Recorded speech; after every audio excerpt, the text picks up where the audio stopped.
Hello everyone, welcome to my channel Mridula's corner. ఈరోజు ఏం చేద్దామంటే కాశ్మీరీ మ్యాంగో పచ్చడి చేద్దాము.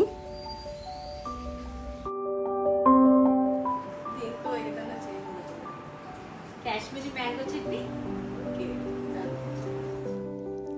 ఈ కాయలు మా ఫ్రెండ్ తీసుకొని వచ్చింది.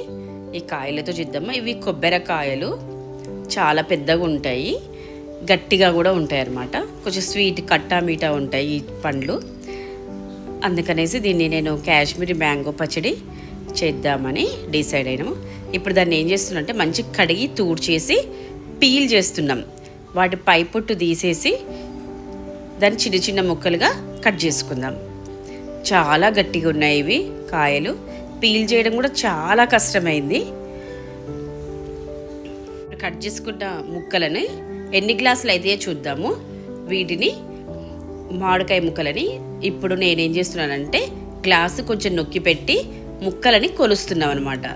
ఈ గ్లాస్ తోటి 3 గ్లాసుల మామిడికాయ ముక్కలు వేస్తే 1 గ్లాసు బెల్లం వేయాలి. దానికి నేను ఎన్ని గ్లాసులు అయితే చూస్తున్నాను. ప్రస్తుతానికైతే నేను వీటిని ముక్కలని ఎంత వస్తుంది, ఎన్ని గ్లాసుల వరకు వస్తుందో చూద్దాం. ఇప్పుడైతే 4 అయినాయి. ఇప్పుడు 5,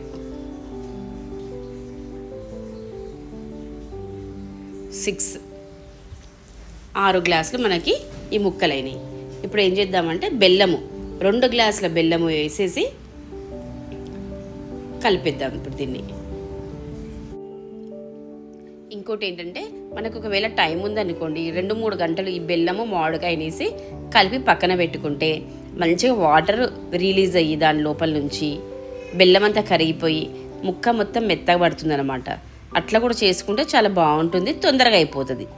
ఇప్పుడు మనము 2 గ్లాసుల బెల్లం వేసేసి దాన్ని కలిపేద్దాం.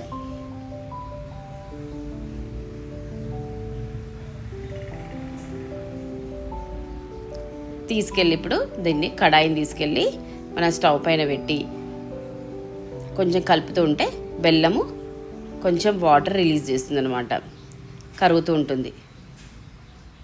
కరిగేసి మామిడికాయ ముక్కలకి మంచిగా పట్టుకుంటుంది అనమాట. బెల్లం కొంచెం స్వీట్నెస్ వస్తుంది, జ్యూసీగా స్వీట్గా వస్తుంది అనమాట.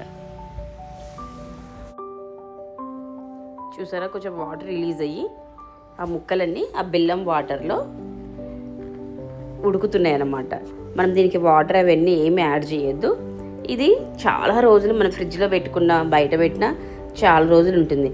దానికి నేను 2 స్పూన్స్ సాల్ట్ వేస్తున్నాను అనమాట. 2 స్పూన్స్ సాల్ట్ వేసేసి కలిపేద్దాము. తర్వాత ఏం చేద్దామంటే 2 స్పూన్ల కారము వేసేసి దాన్ని కూడా మంచిగా మిక్స్ చేసేద్దాం. ఇప్పుడు ఈ 2 స్పూన్స్ జింజర్ పౌడర్ ఇద్దాం.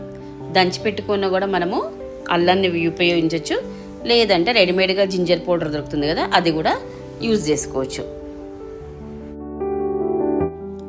1 స్పూను ఆవాల పిండి, జీలకర్ర, మెంతులు, మిరియాలు, సోంపు ఇవన్నీ మిక్స్ చేసుకున్నది 1 స్పూన్ వేసి మంచిగా కలిపేద్దాం దాన్ని. ఇంట్లో అంతా సోంపు వాసనకి ఇల్లంతా గుమగుమలాడిపోతుంది. మా ఫ్రెండ్కి ఫస్ట్ టేస్ట్ చూద్దాము, తను ఎలా ఉందో చెప్తుంది అని చెప్పేసి, తనకు కూడా ఎప్పుడెప్పుడు తినాలా అన్నట్టుగా ఉందంట. సరే ఫస్ట్ తనకి చూద్దాం. ఇది చపాతీ, రోటీ, పెరగన్నానికి దేనికైనా బాగుంటుంది.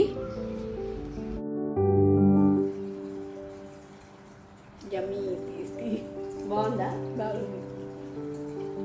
ఇది మా ఫ్రెండ్కి కావాలని చాలా రోజుల నుంచి అడుగుతూ ఉండే అనమాట. తన కోసం ప్రిపేర్ చేసిన. మీరు కూడా ఒకసారి చెయ్యండి.